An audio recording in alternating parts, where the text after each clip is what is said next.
Alrighty, let's get started here.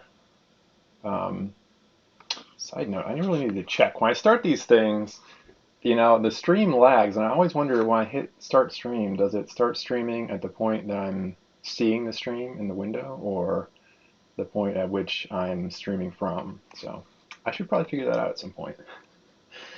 Though I always listen to these, I haven't heard anything terrible, so I guess it's good enough.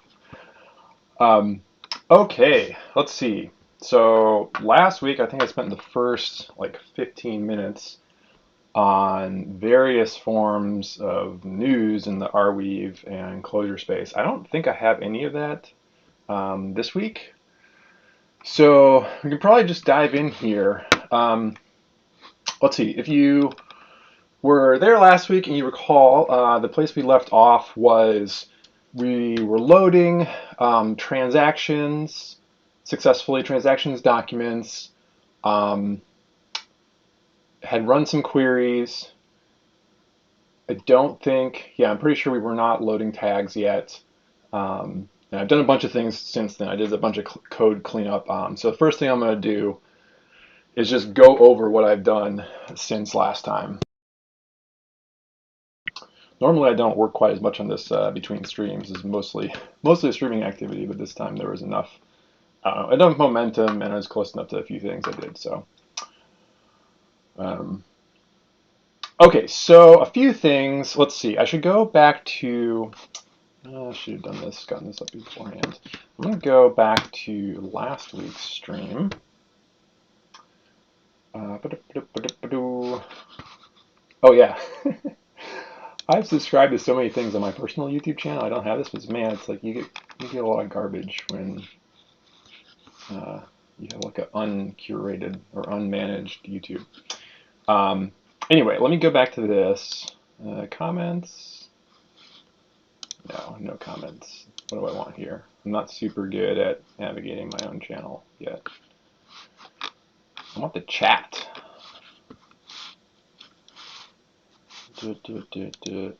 Sorry, I forgot about this. I should have gotten this going beforehand. Oh, I know what to do. Oh, no, I can click on this. Bloop. Okay. Go here all the way to the end. I just want to look at some comments on here. So Jeremy Taylor joined the stream. I think his title is Product Manager for XTDB, formerly Crux, in case you forgot. And he had some comments when I was doing the stream. I unfortunately didn't see them during the stream because I have my chat up on a Chromecast on a TV, and I didn't realize, like, unless I go check it periodically, it doesn't update. So I will just pause occasionally and go look at it just to make sure I catch any comments that show up. But anyway, he had some comments here just about things I was saying during the stream. So Entity plus Pull API both use the document store, but there's a configurable in-memory doc store cache. So this is where I was talking about, you know what, I may have removed that query, but we'll see more of them. So when you do a pull query, there's sort of two query constructs you have to work with in XT. There's the data log query, and then there's the pull query. And the data log query is, you can think of it as vaguely SQLite. It's a variant of, yeah, data log. I'm just repeating. The data log query is a variant of data log. Anyway, it's for doing joins and traversals and things like that. And the pull query is more of a, I second guessed this afterwards. It says query by example. I think it is. I think query by example may not be as clear cut, but you're describing the structure of the thing you want to pull out of the database. So it's like, well, you know what? I had the docs up. I think I can look at an example here. Yeah. So you do a pull, then you're pulling out of this thing here, and you want these fields, and you can nest these too, so you can sort of get a tree of things. So one is more of a join or graph-based query, and the other is more of a tree-based query. And I think under some definitions of query by example, you can call this query by example. It's certainly similar-ish to GraphQL, and GraphQL folks call that query by example. when I actually looked at the Wikipedia page for that, I was like, oh, some of this is not describing what I thought it described. But so I guess I don't know. I don't know how well defined that concept is. So maybe take that this is query by example with a little grain of salt there. So anyway, that was context for this comment, which I was saying I didn't know if the pull queries use the document store or not, and he's saying they do. And the implication of that is they're going to pull in the entire document. So that means that for pull queries, your document size is going to matter. And a lot of these things, I think in the common case, like writing a small app, you just shouldn't think about this very much. Just arrange your data the way it makes sense. But if you know that you're going to have a certain volume of data, like I can say, okay, look, there's, what is it, 720 blocks at least. I think it actually averages more around 900. Each of those blocks can have 1,000 transactions in it. Talking about Arweave here. And so, roughly, what does that come out to? Yeah, it's roughly 1 million, right? So you can have roughly 1 million transactions a day. So that's not, you know, that's not crazy in terms of data set size, but it's not small, it's not trivial. So if your documents are more bloated than they need to be and you're doing a lot of pulls, that could add up to a decent amount. Also, depending on what document store you use, if you're using S3, if you have a cache miss, it's not in memory, S3 is not a very low latency store. So, it's good to think about where these things are stored and the performance characteristics of them. So, pull will come from the doc store, which means if you're doing a ton of pulls, and especially if you have really large documents, you may want to think about splitting your documents up. So we'll get into that. Then towards the end, I had some comments on how we order things. So transaction order obviously matters in a blockchain. So I'll go to order. What do they call that? Index. Yeah. I wonder if I should change that name. Maybe.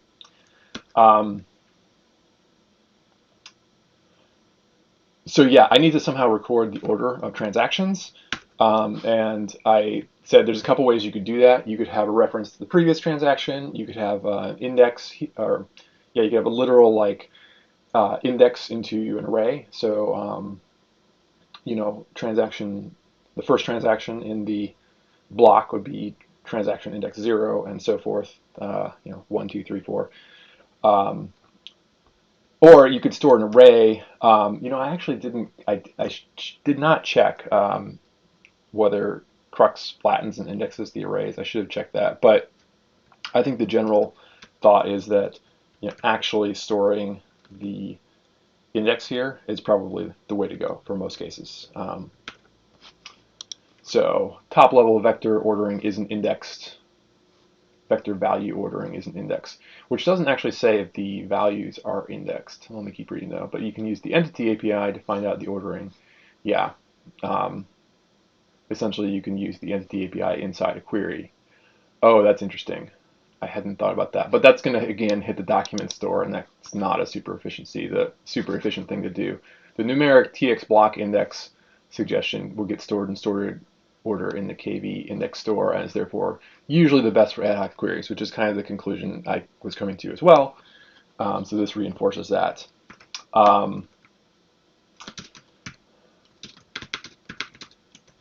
I'm just going to put do for myself. I don't actually know. I think maybe I want something slightly more verbose there as the name for that. But that's how I ended up storing it. Okay, so that's some little bit of housekeeping from last time.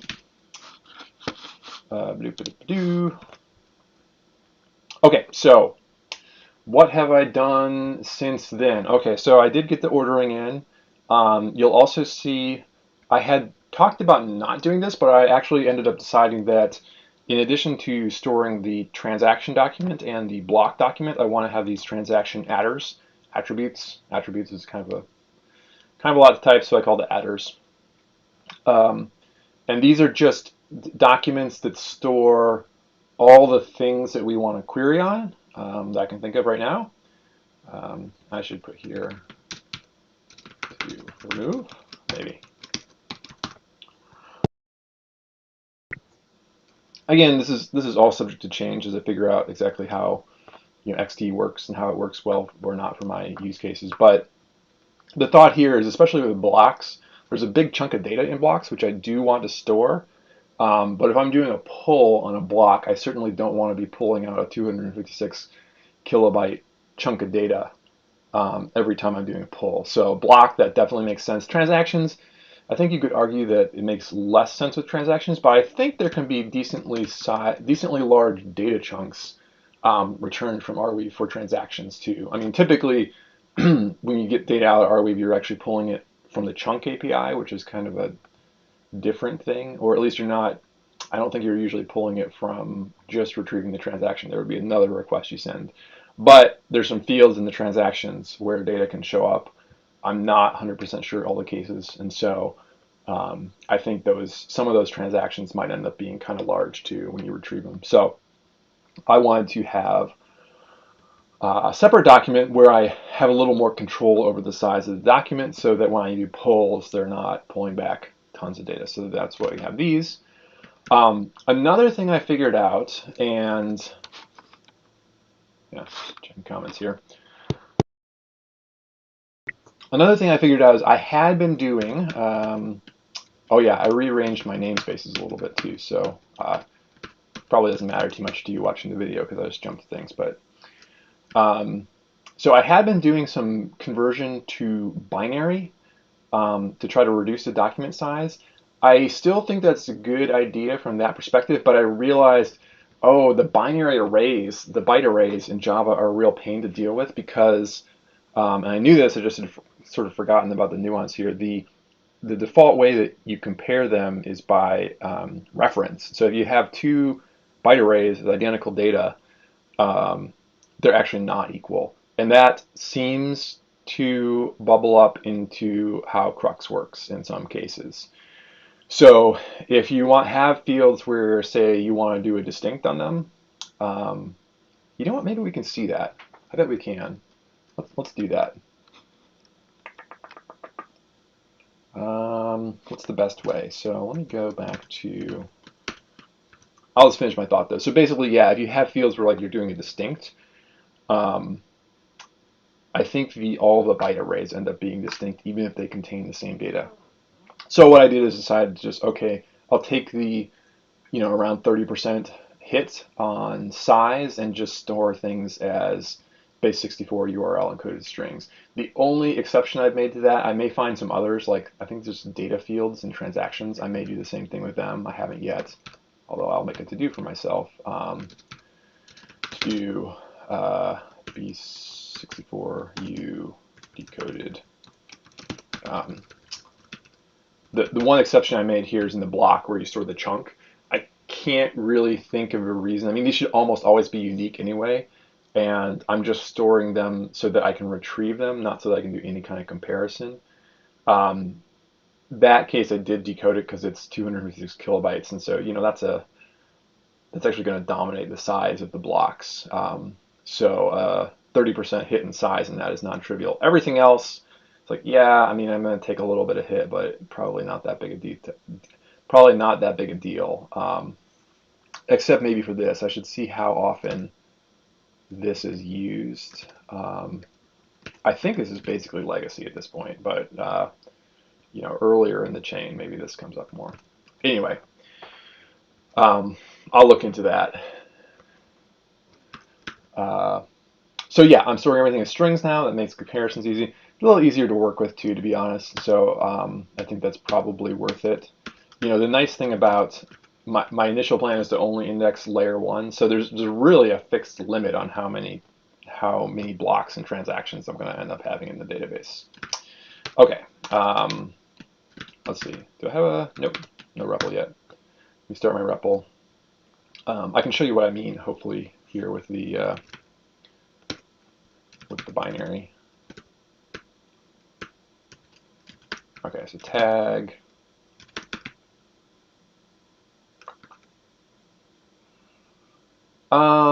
What's the best way to do this? So I probably want to do block. Yeah, we'll just say We don't really care about that. We just want to retrieve. Well, let's do this. So let's do tx. So this would be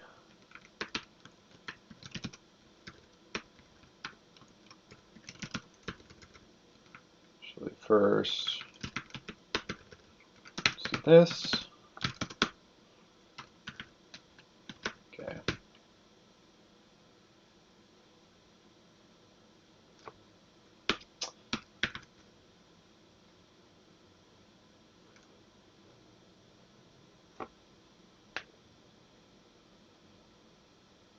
Really?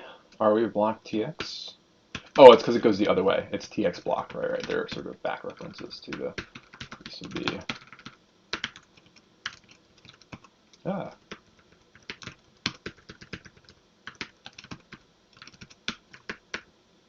Right, this should be B. Okay. Okay, cool. So we got the block. Did we even need that? Probably not. Let's do. Oh no, we do need that because I want to get blocks. I want to get the early blocks. So yeah, let's do. This will be a good starting point for some queries too. So let's do block. Arweave block.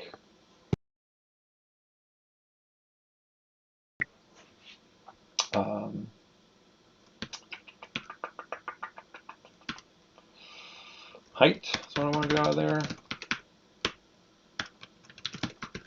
Just make sure getting those out. Oh, by the way, something I want to check. Oops.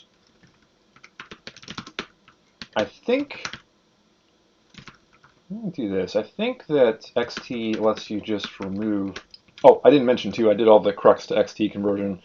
It is reasonably painless. You know, I made some stupid mistakes like you usually do with that stuff, but just, you know, not putting the right name where I should have. But if you follow the documentation on that, you should be fine. So I think XT lets you, yeah, you can omit the question marks, which I don't know, feels weird to me because I'm so used to those. I'll probably leave them in for the moment, but in future I might leave them out. I mean, it's not really adding much to have the question marks there. So, but this time it's too weird. It's too weird, man. Okay, so min.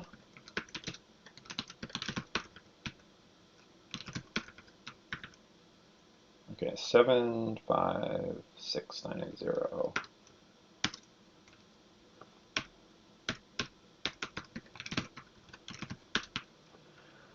Um,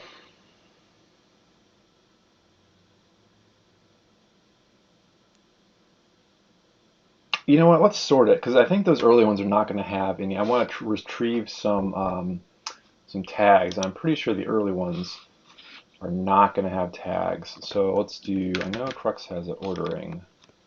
Yeah, order by. So let's do this. Oh, I said Crux. It's doing so well. XT has ordering. Order by. Oof.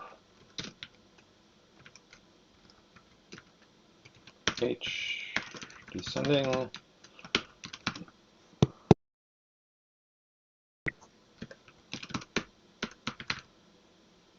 Okay. Oops. Let's do ascending actually, just so that's lower shows up at the top. Okay. I would guess that's 766,853. Let's try that one. So we'll just do 76885. 76885. Oh my goodness, 766,853. Should be just copying instead of reading. Okay, so now we have the transaction.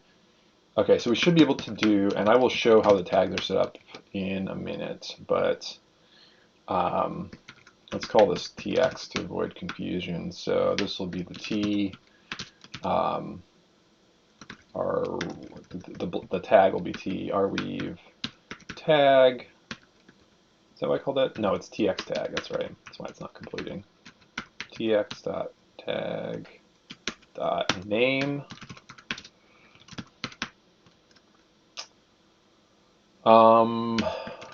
Name n. Okay. I wonder if it can order by that. So I'm thinking these will probably be binary. Oh no, what have I done? I hadn't tried ordering on these.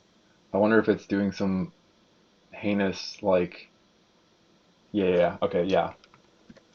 So let's remove the order by. I bet that's part of the issue here. Maybe?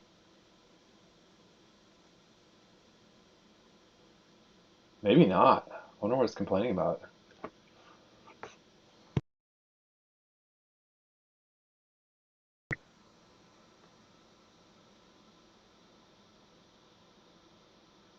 Oh, it's because of, yeah, I didn't, it's pulling down a lot of data actually. No, it's doing like some sort of Cartesian thing. Uh, yeah, I'm gonna stop that. The hazards of like writing queries and talking at the same time. Okay, so TX, what I neglected to do is really complete this join. So TX tag, there we go, that should do it. Okay, so this should be more sane, I hope. I killed my REPL though, so I'll have to get that back. Yeah, no, stop. Work with me here, Emacs.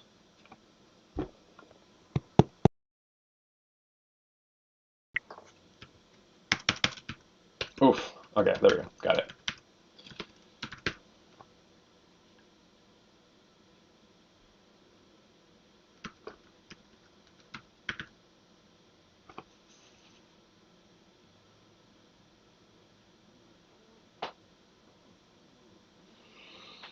Nothing, really? Why? Did I get the tag TX? What did I get wrong there? Arweave.tag TX, TXDBID. That certainly looks like it should work. I wonder if I somehow, oh, you know what? Maybe that's just a block that doesn't have any. Let's try. I know what I could do. So I could do,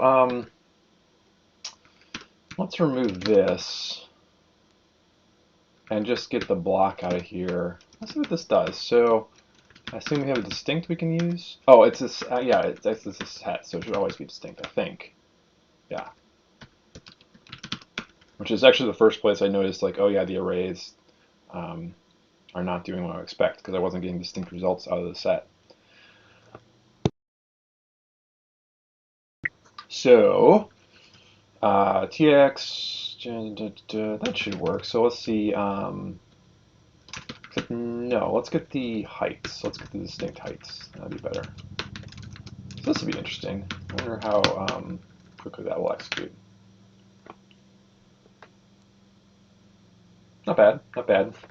Now let's put our order by back in here. Order by height. Okay, 790. You know what? Let's stop with the just copy paste things. Okay, so now we should have something reasonable, I think. There's a lot of work to demonstrate that. Okay, so let's look for, yeah, there's one right here. So see this line and this line identical. Should not happen. And if you do, or at least, you know, maybe you don't know that shouldn't happen, but you know, it's a set, it's a vector of, yeah, it's a set of vectors. If the things in here match anything else, the set should deduplicate that. Say you don't know that. Certainly, if I were to do a count, and we know there's a duplicate in there, so this will give me some number, 1250. And then let's do count distinct 1250, right? So that's a problem. Okay, so let's go back and let's do, so I loaded a bunch of documents in here yesterday, so we have a data set to work with, start doing some interesting queries. I guess before I do that, let me also show how the tags are stored. So we talked about the attribute documents already, which I should be using more in my query. I guess I'll do that.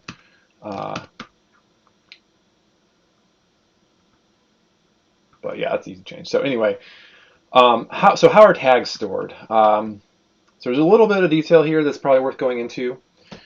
First of all, I'm again storing the index so that I have the order, because my reading, I haven't checked this in the data, but my reading is you could actually have duplicate key value pairs in a list of tags. And you might say, like, why do you care? Like, why would you care about that? You could just treat them as the same thing.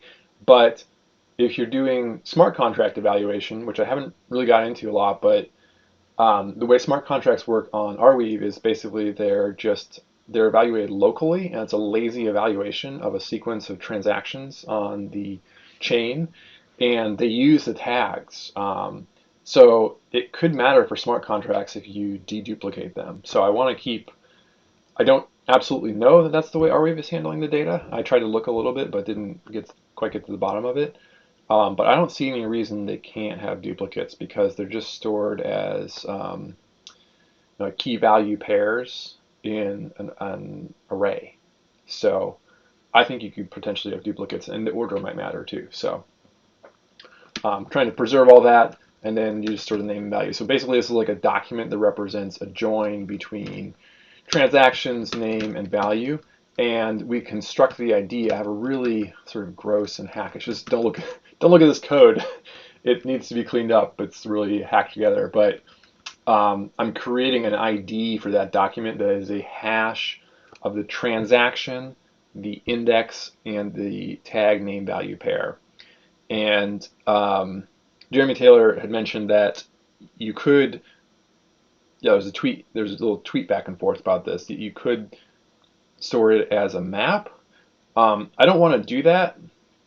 Like, the maps would basically function as hashes, but when you access the document store, that's still going to bloat the document. So I just store the hashes. I'm just doing SHA-1 because it would be like pretty tricky to attack this for collisions. You'd have to somehow control the transaction.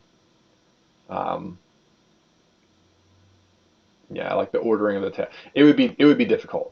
So SHA-1 I think is totally fine for this. Random collisions in SHA-1 are very, very unlikely. So anyway, I just do a SHA-1 that makes a nice, reasonably short hash. I use that as a document ID, and that represents the unique join of transaction, tag index, and tag name value pair. Hopefully that made sense. Okay, so yeah, so I think the next thing to do, first of all, let me take this and I'll do, convert these all to, so put the H back in there. H. So what I want to do now with the remainder of the time is, I'm always impressed by how long I take just explaining stuff, but that's good. I mean, stuff that I wrote that is, I think, interesting.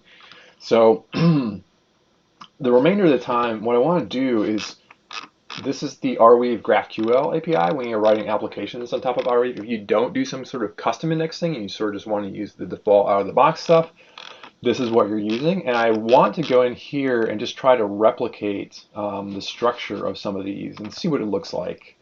Ultimately, I would like to have a gateway running on top of this database so that I can translate from GraphQL to XT queries. And yeah, it's also just sort of an interesting exercise to see what these look like when you translate them. Okay, so let me finish my conversion here to, actually let me get this open twice so we can look, make sure I have, so I have the block, just making sure I have everything to link stuff up. The transaction, yeah, oh that's the transaction, the block adders. Yeah, so everything looks good there. So block adders is TX.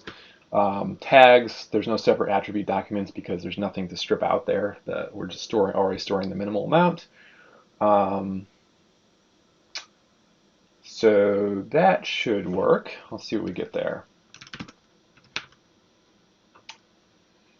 No, what did I do wrong? Oh, it helps if I put things in the right order. Block atters, not atters block.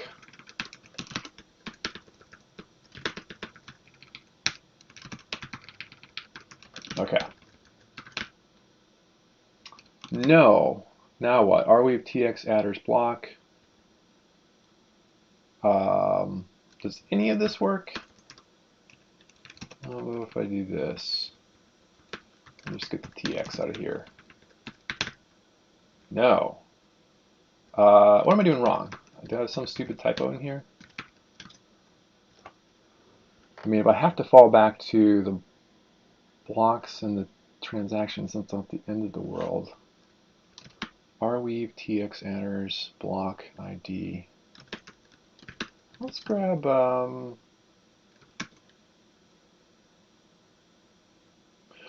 it's because yeah, okay, interesting. It's because I'm using this as the ID. Yeah, that's an interesting thing I was thinking about. So let's see. Let's do this. So this is called TA. Actually, let's call it TXA. I'll have to work out my conventions here. I think I want to link the tags to both the transaction and probably the transaction attributes, so I don't have to have this extra join. Oh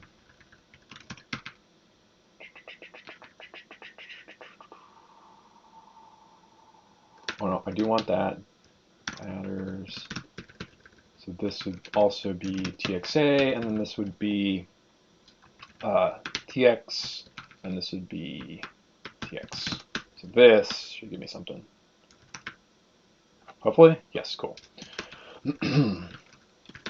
Impressively fast for how much of return there. So, okay, so let's do this. What did I get there? TX block. Oh, same thing. Yeah. You know what? I'm just going to not care about that right now because interesting. Yeah, let me put to do. So to direct link to block adders, and up here, see where my tags, probably down, right? Yeah. Direct link to TX adders. So we can, if we direct link, we can remove one step in that join. It's probably a good thing. Yeah, pretty sure. The thing to think about when thinking about sort of query performance of these things is like, what are the cardinalities of all the things you're joining on, and then you know, kind of how much data do you have to, well, I guess that's related to the cardinalities, but and by cardinalities I just mean like if you have a relationship, like what's the number of things on each side of it, and then so you think about that, and then you think about like, okay, how contiguous in the indexes are all the things, like how much do I have to jump around, because no matter what kind of drive you're using, sequential I/O is going to be faster. With SSDs, it's less of a difference. With hard drives, like that's actually a really big difference, random versus sequential. Check my comments. No comments. Cool. All right. So let's execute that. Right, that is going to take out the block. Okay. Oh, unlike, oh yeah, that's because I just took out a thing that was referencing that. Okay, so let's do n, and then I should also restrict. Oh, I will need that, won't I? Because I want to get the block ID. Okay, that's fine. I guess I'll just leave that in for now. So this will be BA. Yeah, this definitely want to link these up directly. Otherwise, I have to have a lot of extra stuff in here. Block. Oh no, it's adders. Man, I am not doing great on my typos here today. Okay, so text adders block. BA height. Yeah, you know what? You know what? Let's just go straight to the block for this and make our query a little bit simpler. Just because no, I take it back. I think I didn't record height on all the blocks. So, all right, now what? So transaction adders is going to block B. Block adders. What am I getting wrong there? Let's try this. So just make sure that I'm getting block IDs that I expect.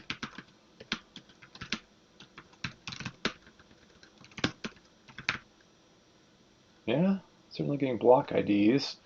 Now what if I do this? So I'll comment out these. Okay. Oh no, Arweave block adders. Am I not? I must have gotten something wrong there. Um, you know what though? I think we're okay because I think I did end up storing height on all the blocks we care about. Let's try looking at that. Block height. Um, let's see what we got.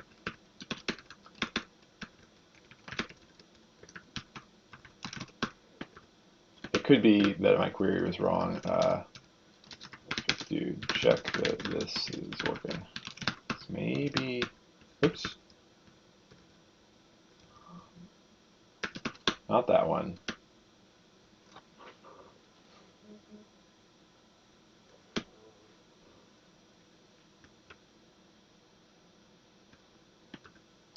It's this one. This one I want to check.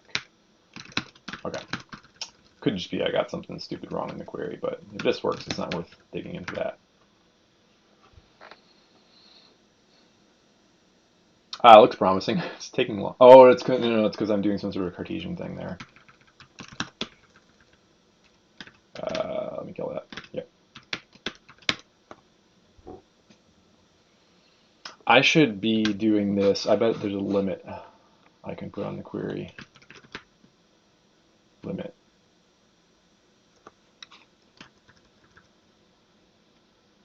Yeah. Let's do. Just so if I do some stupid thing, it doesn't return a ton of results.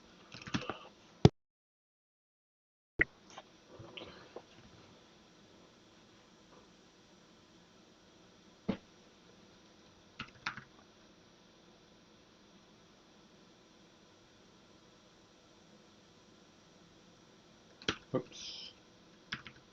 Okay, there we go. Loading, loading, loading. So yeah, I guess good lesson there. Always limit your queries.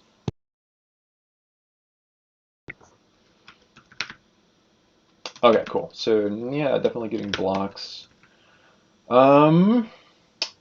So I think our join's working okay. Let's do this again, and we'll do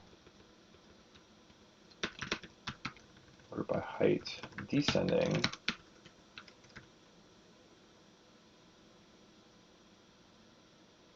Oops, let me do that this way. Okay, so let's restrict that query so it only looks at the newer blocks that have the tags in the string format, because that's what we want. Okay, so greater than, yeah, so I think we can just do this. So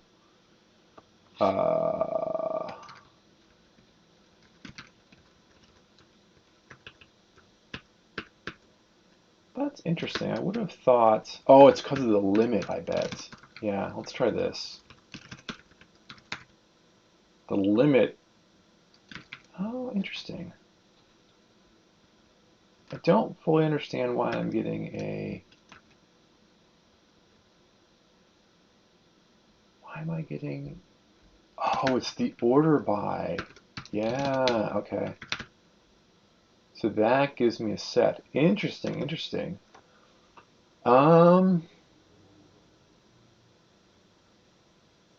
That's an interesting thing. So if I don't do an order by, I get a set. If I do an order by, I get a vector which contains duplicates. Interesting. Why would that be? They have to do a sort in there. Is it? Well, I'm not going to think about it right now. Let's see. Any comments? No. Okay. Just in case someone who's listening knows. I'm actually not sure. I mean, one might be sort of doing a streaming thing and not deduplicating. I don't know. I'm not going to speculate too much. Interesting observation, though. Okay, so I know the range, though. So this is the, let's just say it's greater than this one. So, um, let's see. So I think this is the format, greater than. So you put the clause in brackets, and then when you're going to do greater than, equal to height that. So that was just doing a stupid kind of load this range, decrement these, load the previous range. Loaded in about 100, I think, total. I guess 90 is the number I got down to. So, okay. Really? What did I do wrong there? Greater than, equal to. Oh, it's because this is not getting evaluated. Yeah. This whole thing is quoted, so I need to actually evaluate that expression. So what is that? 770333. Okay. 770333. I assume that there's probably some clever way I could deal with that, but I'm not going to worry about now. Okay. Looks good. So now let's get the tag name out of there. Okay, so those are the base64 URL encoded tag names. Let's see, how do we apply a function to our results?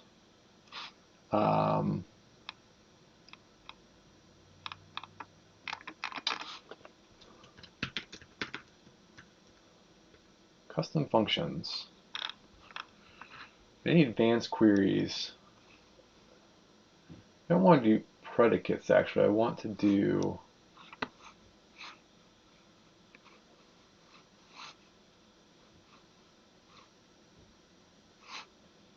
so DB query using $ query tests. Really? Oh, guys, you gotta update that link. Okay. Honestly, I'm impressed with how good a job they've done overall, updating everything to the XT. It's not easy when you do this stuff. Okay, can we find an example? They have calling a function. Okay. So those are doing, what I want to do though is call a function on the results.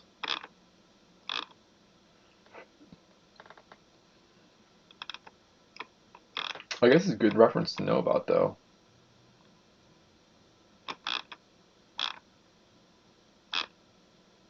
I mean, I could just put the results through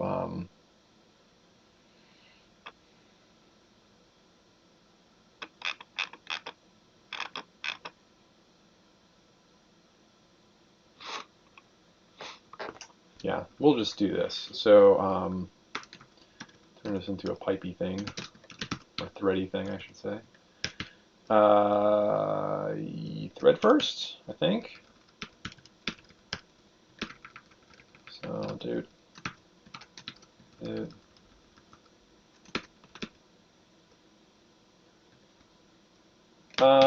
no, you know what? Let's do it this way. Because we want to do some transformations onto the results of that. Okay. All right, so what do we got? It's a set of vectors. So we're going to map over that.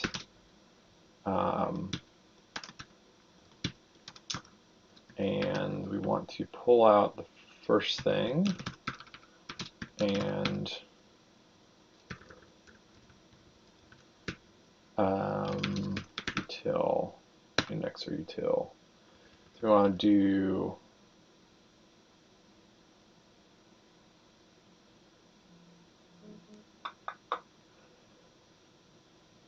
interesting.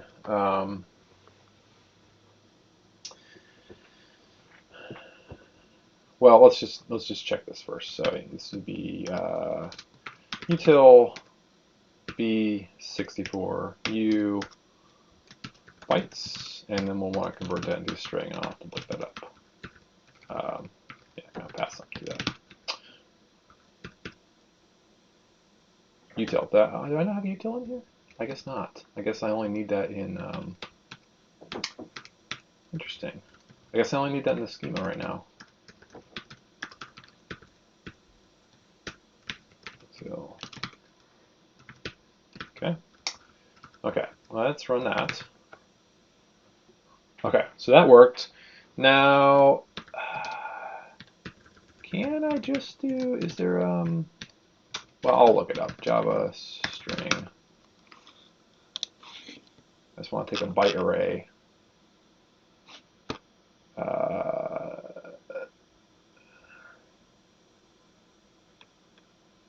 String. Yeah, yes, this should work. So I think it's string. Oh, Java doc UTF-8. Actually, let me do it this way. X. X. Yeah. Cool. Okay, so that gives us all the tags. That's fun. I actually haven't gotten into this before.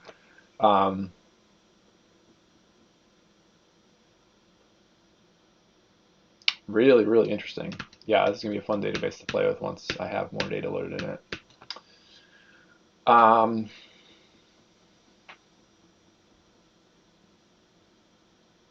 You know, one thing. Well, sorry, I'm getting my brain off on tangents here. I'm wondering. Interesting. Okay, good to know. NSFW is a tag name.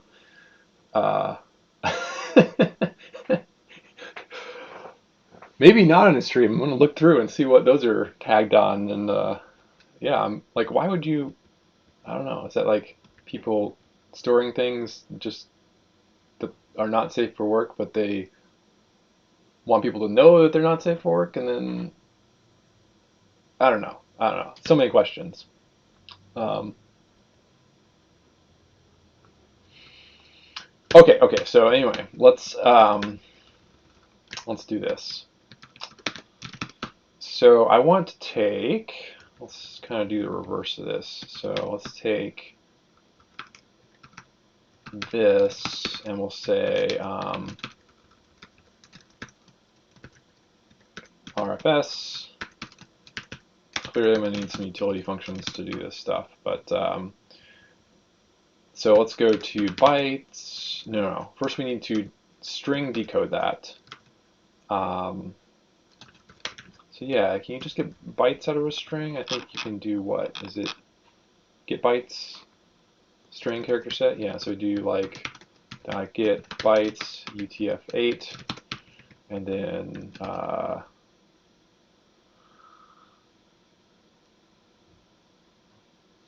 we wanted to go bytes to B64U. Clearly, I just need a function that goes from string to base 64U. What? Why am I getting? Wait. bytes to B64U. Is that not implemented correctly? So this is encoder.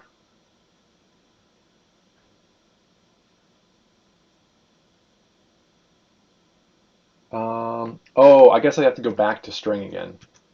Yeah. Okay.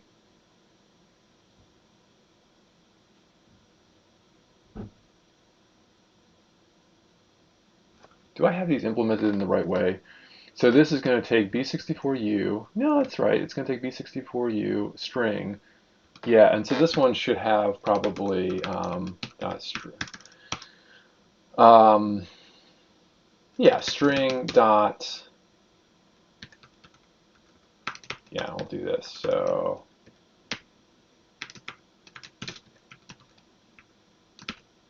blah, blah, blah, blah.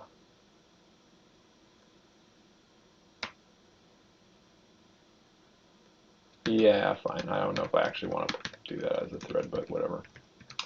Fine for now. Probably I do. What? Why is it saying that? Encoder encode? What's wrong with that?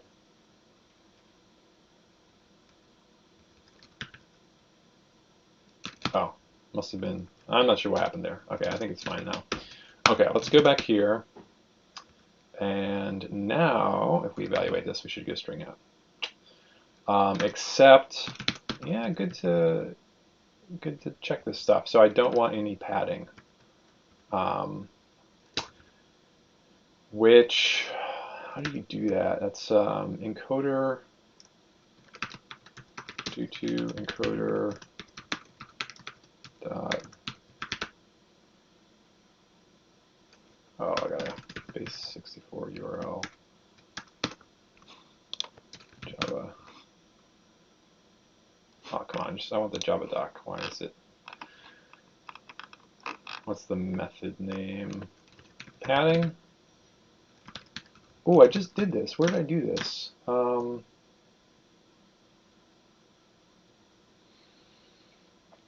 know where I did it. It's in here where I'm converting the tags. Yeah, so why does that not show up here, though, without padding? Oh, you know what? Maybe it's, let's try this. Is it, was it added later?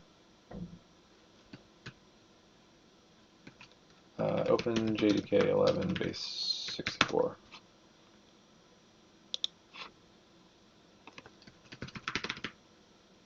Yeah, okay, it must have been added later. Yeah, we want without padding.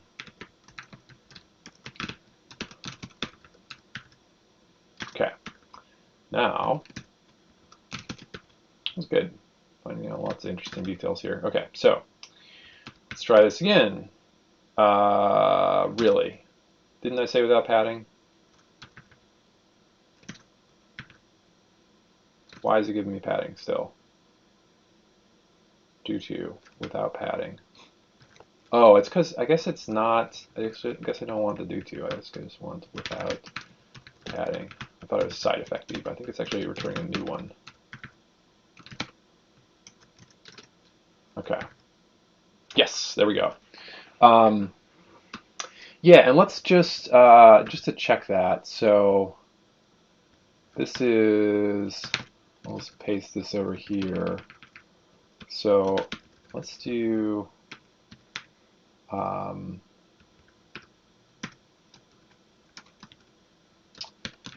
Yeah, can I just do, this is kind of a silly way to do this, but does that work?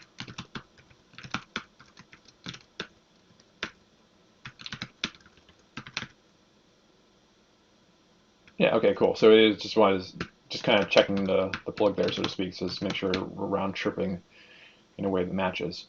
Okay, yeah, so let's do some queries. So let's do like a count. I don't know if I'm going to get into translating the GraphQL stuff, actually, but this has been interesting for me, at least so far.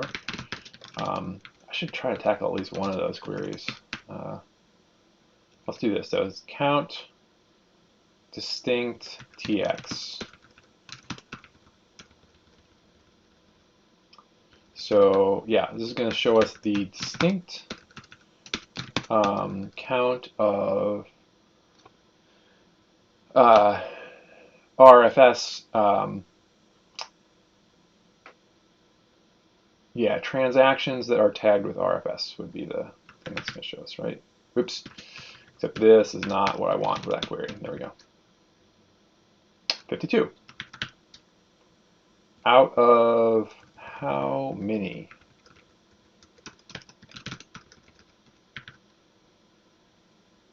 This is going to be fun stuff because you'll be able to tell like what applications account for how much data. Yeah, should be interesting data. So we have about 7,000 transactions, and 52 of those are RFS. I would guess though, if you look at the data, they're actually accounting for a decent chunk of the data. Can we do that? Can we do that? I think we should be able to, right? So the transaction attributes have data size. So let's do that. Data size.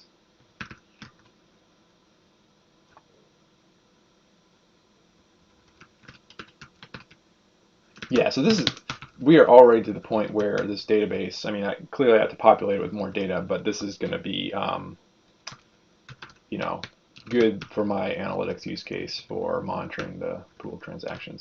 And of course, you could do this all with GraphQL too, but these are going to be really, you're just going to have to pull back a bunch of data over the GraphQL interface. Just check and make sure no comments. Okay. Pull back a bunch of data over the GraphQL interface and then aggregate it locally.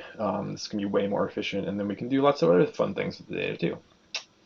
Okay, so this would be, let's do a sum of the data size. Why did I call it DT? I want DS. Sum of the data size. Really? Oh, that's because I put it on tag. Stupid. Okay. So TX adders. That is one kind of bummer of the freeformness of XT versus something else. It's like you don't, like, sure, I'll let you typo any kind of thing you want in your query here. But whatever. I mean, there's other ways you could check this query yourself. Like I could have my own thing that knows about all the attributes in here, and I probably will at some point, honestly. Okay, so adder, TX adders, data size. Except this should be TX, not. And by the way, the ordering of the clauses here doesn't matter. So XT does have a query planner, unlike some other databases. But I'm still doing something. Oh, TXA. Wow. Okay. Okay. Wow. Okay. Interesting. Let's divide that.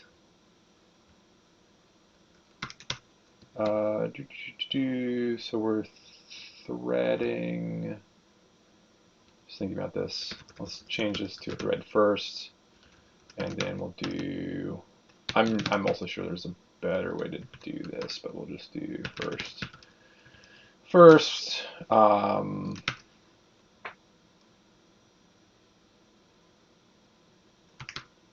quotient by what? 1,000 a meg.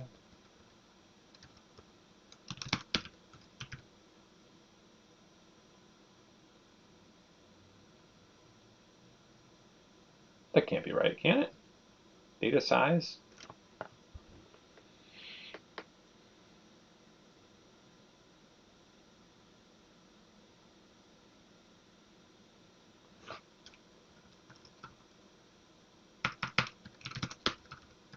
I guess it's possible. It just seems like a lot. I would have.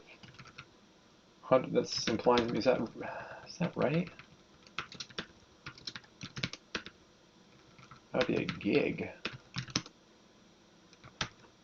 That's more than I would expect. I mean, it's possible if we hit the right point that you could have that much. So let's see. Addresses, oh, stats. That's what I wanted, right?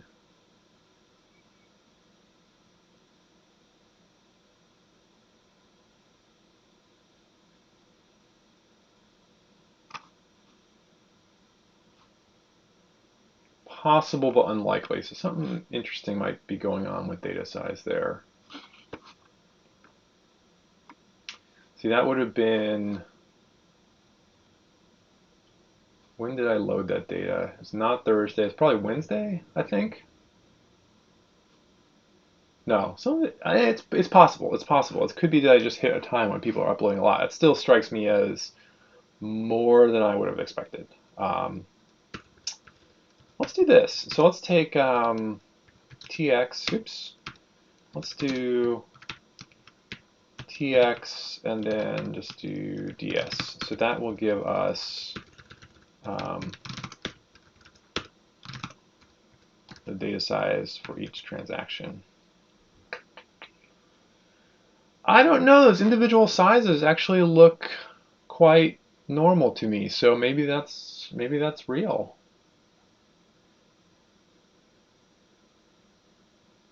This is the kind of thing you can start checking though once you have the data in a database.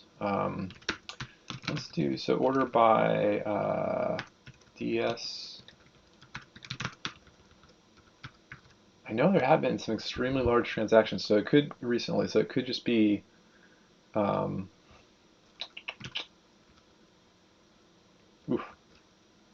Let me pretty print that instead.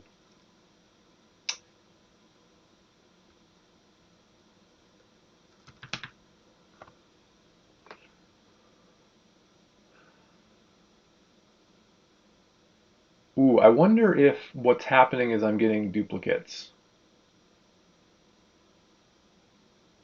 Is that possible? What happens when we sum? Is it summing?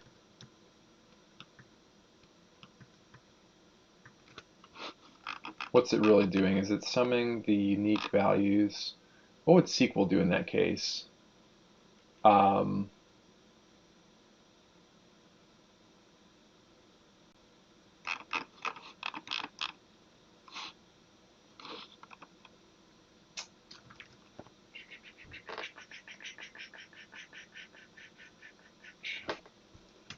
I'm gonna look. So, well, let's do an experiment. So let's just take out. Let's just take out all the junk we're not using. And yeah, I still need this stuff. Does that still run?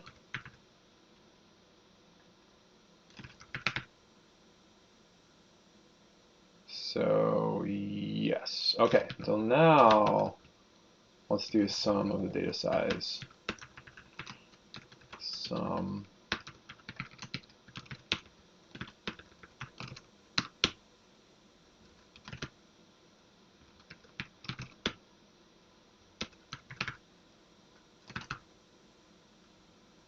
Wait, what?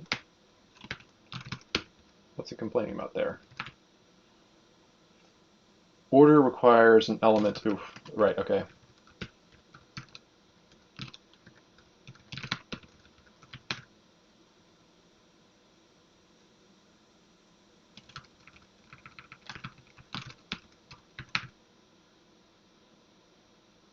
Okay, 29 gigs. Interesting. So, that feels like different. I'm trying to think, is that different semantics than SQL or not? I think not. I think that's the same. I'm not sure why I was thinking. Guess I was thinking it would be boiled down to a set first, but that's not really how that gets evaluated, I guess. Um,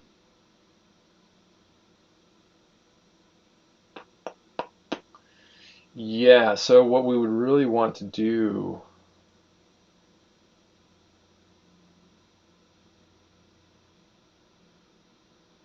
is do like a group by of the transaction and then some. Let's see. Do I want to get into that? Let's not do that. I feel like that's a little too much of a digression.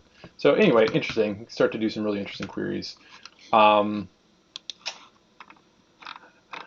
I totally did not do this. Do I want to do this now?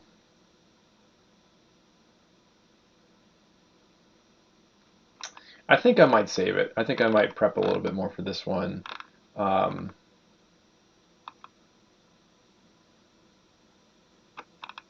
and then we can replicate some of these.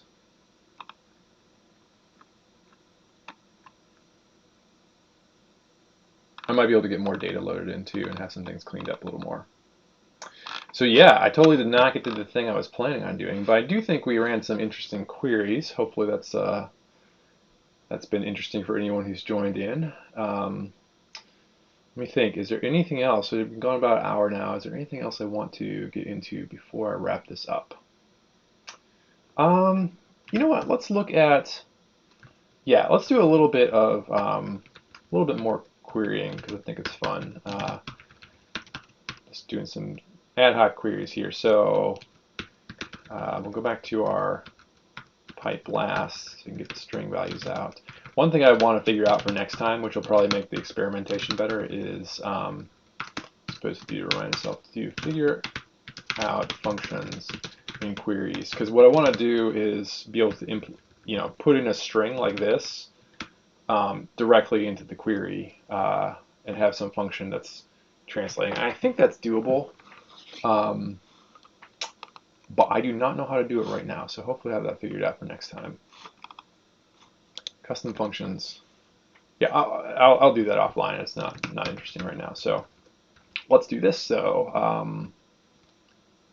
oh right, I got to change this to thread last for that to run correctly.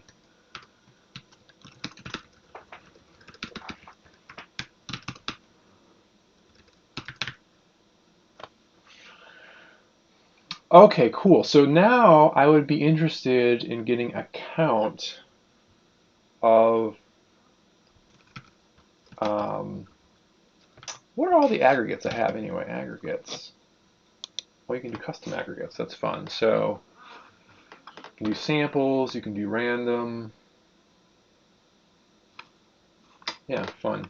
Oh, and let's see. So can we do? I assume we can do some kind of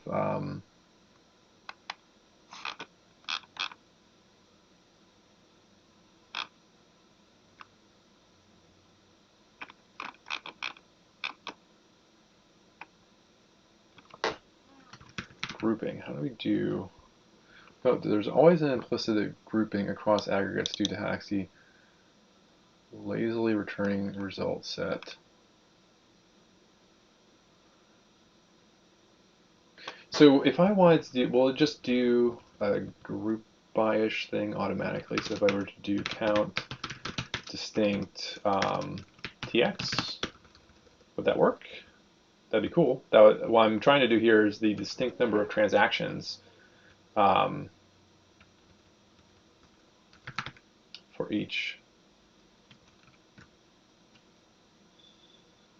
What did we get?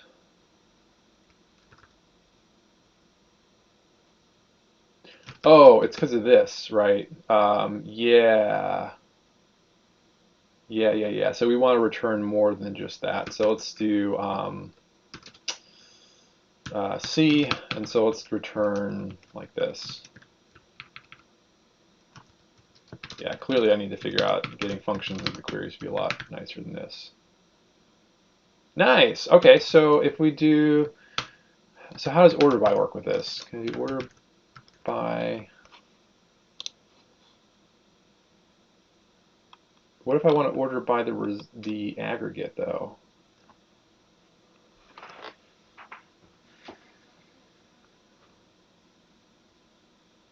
Oh, here they mention that order results are returned as bags, not sets. So you may want to duplicate consecutive identical result tuples.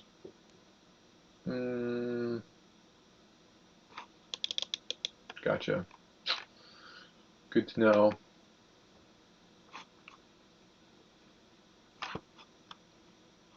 Order by will require results to be fully realized. Yep, that makes sense. I wonder why they don't dedupe it. I guess maybe, no. Maybe because they want to be able to use offset and limit predictably with ordering for pagination, maybe.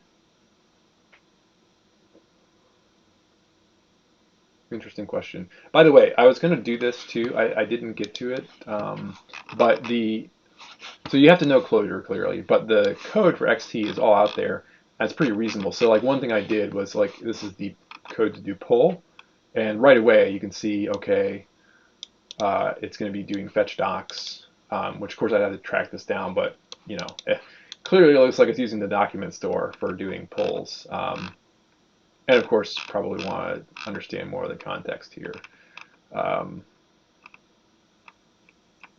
But yeah, the code for XT is fairly readable if you understand Clojure, and it's you know I've dug into here multiple times to try to find things like okay, how are the indexes stored, that kind of thing. And I recommend this. You know, I guess if your database you're using has good documentation of the internals, that's another thing, or like really good explain plans. That's another way to build up a mental model of what's happening inside your database. But with databases, maybe software in general, but I feel like databases in particular, you really benefit a lot from having a good mental model about what's going on inside because it just lets you do a lot of early pruning of your query search space or like your data structure search space, especially if you are doing something where performance matters. You can, if you know how things are structured inside, you can save yourself a lot of headaches later. You know, with the caveat that you should still benchmark things because, you know, even with knowledge of the internals, your intuition is not always right.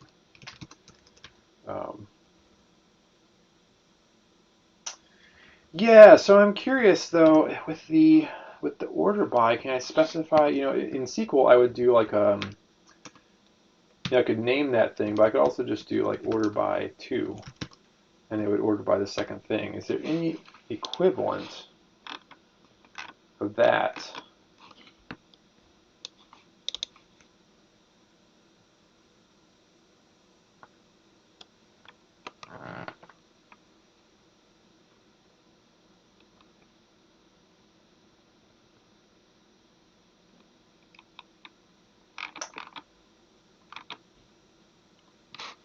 So aggregates.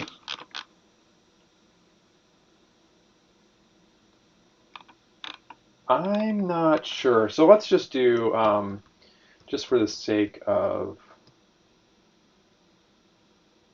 let's see, oops, actually not something I do super often. I do like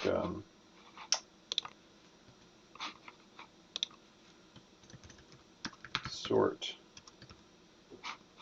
by collection. Yeah, so let's do, just do a sort by second. So that should give us, yeah. So let's see, what's a content type? Not too surprising. App name, app version. These are all sort of common tags that gets bundle version, bundle format. Also not too surprising.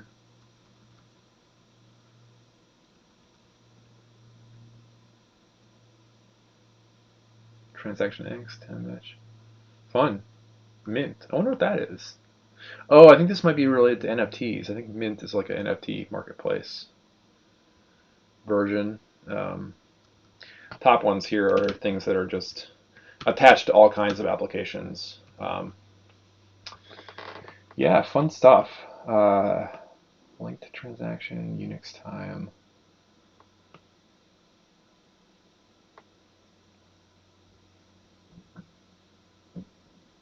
There's definitely a very long tail of stuff here. It looks like our drive is like one of the top things after NFTs. It's a pretty long tail of different stuff here, though. And again, this is a sample of like 100 blocks, well, 90 blocks, whatever. So there's a lot more out there. I'm sure what exactly ends up here depends a lot on the timing. Okay, cool. I should wrap up here, I think. So let's see, what do we cover? Talked about the attribute docs, the sort of nature of pull, and like what you have to think about with performance there.